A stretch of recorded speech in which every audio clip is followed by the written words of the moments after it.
Hello बच्चों, welcome to Sunil academy. और आज की वीडियो में बेटा हम करेंगे एक और इम्पोर्टेंट टॉपिक। और इस टॉपिक में से एग्जाम में कोई ना कोई रिएक्शन जरूर पूछी जाती है। बेटा ध्यान से सुनिएगा और इसको मिस मत करिएगा। टॉपिक का नाम है chemical properties of hydrogen compound, मतलब हाइड्रोकार्बन्स की केमिकल प्रॉपर्टीज है। ठीक है, पहली है बेटा combustion. Combustion is a process in which a substance is heated strongly in presence of excess of air. Combustion का मतलब बेटा किसी भी चीज को जलाना है, लेकिन हवा की सप्लाई जो है वो बड़ी ज्यादा होनी चाहिए, मतलब खुली हवा में जलाना। ड्यूरिंग दिस प्रोसेस जब कंबशन होती है बेटा, तो carbon present in all its allotropic form burn in oxygen to produce carbon dioxide with the release of large amount of heat and energy.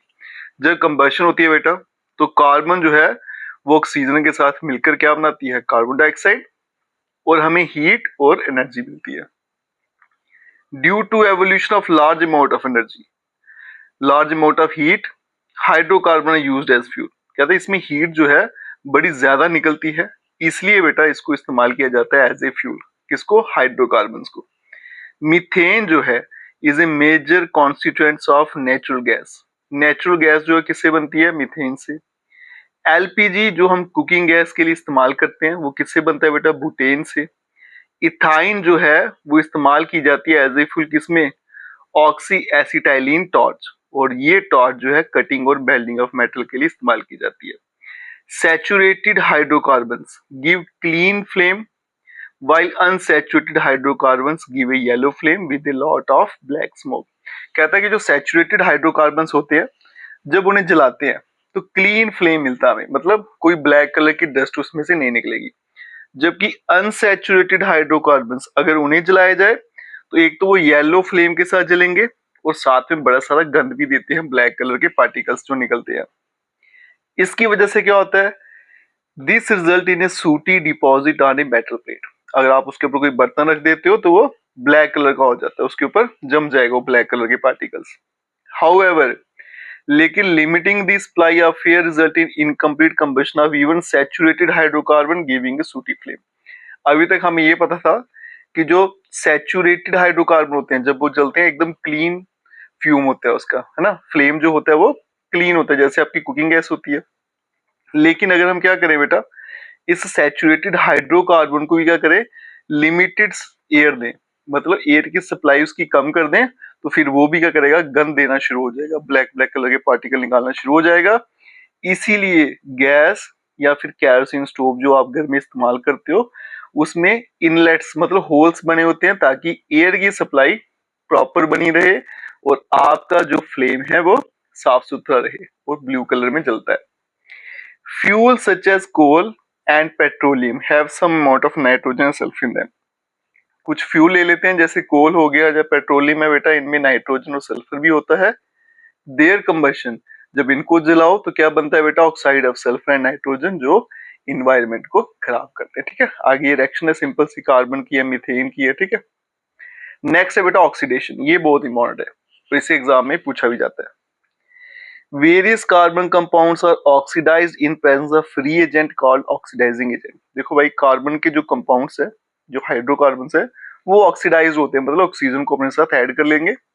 ठीक है, लेकिन उसके लिए क्या चाहिए हमें? ऑक्सीडाइजिंग एजेंट चाहिए, ऐसे नहीं वो ऐड कर पाएंगे। अब the reagent, these reagent are capable of giving nascent oxygen. ये जो आपके एजेंट होते हैं ये क्या करेंगे? नेसेंट ऑक्सीजन, जैसे यहाँ पे मैं लिखिए सिर्फ ऑक्सीजन, सिंगल ऑक्सीजन जो होती है उसको हम बोलते हैं नेसेंट ऑक्सीजन। ये क्या देते हैं? नेसेंट ऑक्सीजन देंगे। Hence such reagent can easily oxidise carbon compound. तो ये बड़े आराम से इसको ऑक्सीडाइज कर देंगे एंड देमसेल्फ गेट रिड्यूस। खुद की ऑक्सीजन उन्हें दे देंगे, खुद ही रिड्यूस हो जाएंगे और इन्हें ऑक्सीडाइज कर देंगे। Alcohol on oxidation with strong oxidising agent like alkaline potassium permanganate और acidified potassium dichromate to produce carboxylic acid। कहता है कि जो अल्कोहल है जब उसकी ऑक्सीडेशन करो आप किसके साथ? इन एजेंट्स के नाम याद रखिए बेटा, अल्कलाइन पोटेशियम परमैंगनेट या फिर पोटेशियम डाइक्रोमेट। ये नाम भी एग्जाम में बहुत बार पूछे जाते हैं बेटा। तो ये क्या बनाते हैं? Carboxylic acid. आगे रिएक्शन है बेटा, इथेनॉल है, नेसेंट ऑक्सीजन क्या बन गया? Ethanoic acid plus water. ये ऑक्सीजन इसमें ऐड हुई और ये क्या था, acidified potassium dichromate, ethanoic acid बन गया प्लस वाटर। बेटा इनकी नाम भी याद रखिएगा और रिएक्शन भी एग्जाम में पूछी जाती है, ठीक है। नेक्स्ट है बेटा एडिशन रिएक्शन, ये भी इंपॉर्टेंट है। ये क्या कहता है, अनसैचुरेटेड हाइड्रोकार्बन्स। अनसैचुरेटेड का मतलब क्या हो गया, जिसमें डबल और ट्रिपल बॉन्ड होता है, and hydrogen in presence of catalyst such as palladium और nickel to give saturated hydrocarbon. कहता है जो अनसैचुरेटेड हाइड्रोकार्बन है और हाइड्रोजन जो है ये एक दूसरे से रिएक्ट करेंगे, लेकिन उसके लिए कैटालिस्ट चाहिए। कौन सा कैटालिस्ट, निकल या प्लेडियम, क्या बन जाएगा, सैचुरेटेड हाइड्रोकार्बन। मतलब अनसैचुरेटेड क्या होते हैं, जिसमें डबल या फिर ट्रिपल बॉन्ड होता है। जब वो हाइड्रोजन को अपने साथ ऐड कर लेगा तो क्या बना लेगा, सैचुरेटेड हाइड्रोकार्बन, लेकिन उसके लिए कैटालिस्ट होना जरूरी है, जो उसका नाम क्या है, निकल या प्लेडियम। इस रिएक्शन को बोला जाता है hydrogenation. This reaction is commonly used in hydrogenation of vegetable oil. और ये कहाँ इस्तेमाल की जाती है, वेजिटेबल ऑयल जैसे सनफ्लावर या सोयाबीन ऑयल, इनकी हाइड्रोजिनेशन में। और निकल जो है इसके लिए कैटालिस्ट इस्तेमाल किया जाता है to form fats such as, ये हो गया आपका गगन, रथ, डालडा। मतलब जो आपका वेजिटेबल ऑयल होता है ना, जैसे सनफ्लावर वगैरह हो गया, उसकी हाइड्रोजिनेशन की जाएगी, उसमें हाइड्रोजन ऐड की जाएगी। क्यों की जाएगी, ताकि हम क्या बना सके, वनस्पति घी। जो आप गगन, रथ, डालडा खाते हो उनको कहते हैं vanaspati ghee. Vegetable oils generally have long unsaturated carbon chain while animal fat have saturated carbon chain. देखो बेटा ये वेजिटेबल ऑयल होते हैं आपके, उनमें क्या होते हैं, अनसैचुरेटेड कार्बन चेन होती है। मतलब आपके पास डबल बॉन्ड या ट्रिपल बॉन्ड होती है, जबकि एनिमल फैट जो होती है उसमें सैचुरेटेड कार्बन चेन होती है, सिंगल बॉन्ड वाली। Animal fats generally contain saturated fatty acid which are harmful for health. और जो एनिमल फैट होते हैं बेटा उनमें क्या होते हैं, सैचुरेटेड फैटी एसिड होते हैं और यो आपकी हेल्थ के लिए नुकसानदायक होते हैं। Oils contain such as unsaturated acid are good for health. और जो ऑयल्स होते हैं उसमें अनसैचुरेटेड फैट होती है, वो हेल्थ के लिए अच्छी होती है और उसे कुकिंग के लिए इस्तेमाल किया जाता है, ठीक है। आगे चलते हैं। कैटालिस्ट क्या होता है, कैटालिस्ट एक ऐसा सब्सटेंस है जो आपकी रिएक्शन को स्लो कर देगा, फास्ट कर देगा, खुद उसमें पार्टिसिपेट नहीं करेगा।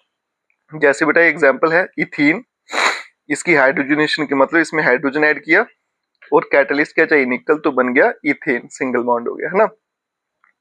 आगे देखो इथाइन, हाइड्रोजन ऐड किया इसमें इन द प्रेजेंस ऑफ निकल, तो क्या बन गया इथेन। ये डबल बॉन्ड थी, सिंगल होगी, ट्रिपल बॉन्ड है तो सिंगल होगी। मतलब अनसैचुरेटेड थे तो क्या बन जाएंगे, सैचुरेटेड। अब चलते हैं बेटा नेक्स्ट है कि नीड फॉर हाइड्रोजिनेशन। हाइड्रोजिनेशन की जरूरत क्या है।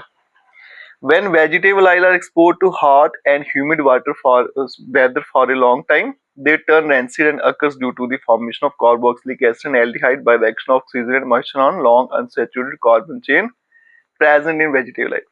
देखो होता क्या है बेटा, जब वेजिटेबल ऑयल जो होता है ना, उसे अगर आप ज्यादा देर तक कहाँ रखो, गर्म जगह पे रखो या फिर हवा के कांटेक्ट में रहेगा, तो वो क्या होता है, खराब हो जाता है। तो आपने देखा होगा आपका खाना जो है गर्मियों में ज्यादातर खराब हो जाता है। तो कहता है उसका कारण क्या होता है, वो रिएक्ट कर जाता है ऑक्सीजन के साथ और क्या बनाता है, कार्बोक्सिलिक एसिड और एल्डिहाइड, ठीक है। This process is called rancidity. इसको रेंसिडिटी बोलते हैं, खाने का खराब हो जाना। और हाइड्रोजनेशन जो होती है, reduce the number of such unsaturated carbon chain. Hydrogenation से क्या होता है, अनसैचुरेटेड जो आपकी कार्बन चेन है वो क्या बन जाती है, सैचुरेटेड, इसलिए खराब होने के चांसेस कम हो जाते हैं और हमारा खाना जो है खराब होने से बच जाता है, इसलिए हाइड्रोजनेशन की जाती है। नेक्स्ट जो है बेटा substitution reaction. A reaction in which one type of atom or group of atom takes the place of another atom is called substitution reaction. एक ऐसी रिएक्शन जिसमें एटम या ग्रुप ऑफ एटम किसी और एटम की जगह ले लेते हैं, उसको बोलते हैं substitution reaction. Saturated hydrocarbons are unreactive. जो सैचुरेटेड हाइड्रोकार्बन होते हैं वो क्या होते हैं, अनरिएक्टिव होते हैं, ज्यादा रिएक्ट नहीं करते, and inert in the presence of most reagent. However in the presence of sunlight, लेकिन सनलाइट की प्रेजेंस में क्लोरीन वो खुद अपने साथ क्लोरीन को ऐड कर लेते हैं इन ए वेरी फास्ट एक्शन। और ये बड़ी फास्ट एक्शन होती है। क्लोरीन जो होती है replace the hydrogen atom one by one. Chlorine क्या करती है, एक एक करके हाइड्रोजन को वहां से प्लेस करती है। ये मीथेन है बेटा, सैचुरेटेड हाइड्रोकार्बन, इसमें क्लोरीन ऐड हो जाएगी लेकिन in the presence of light. क्या बनेगा, क्लोरोमीथेन प्लस हाइड्रोजन क्लोराइड। ठीक है, तो ये टॉपिक बड़े इंपॉर्टेंट है बेटा।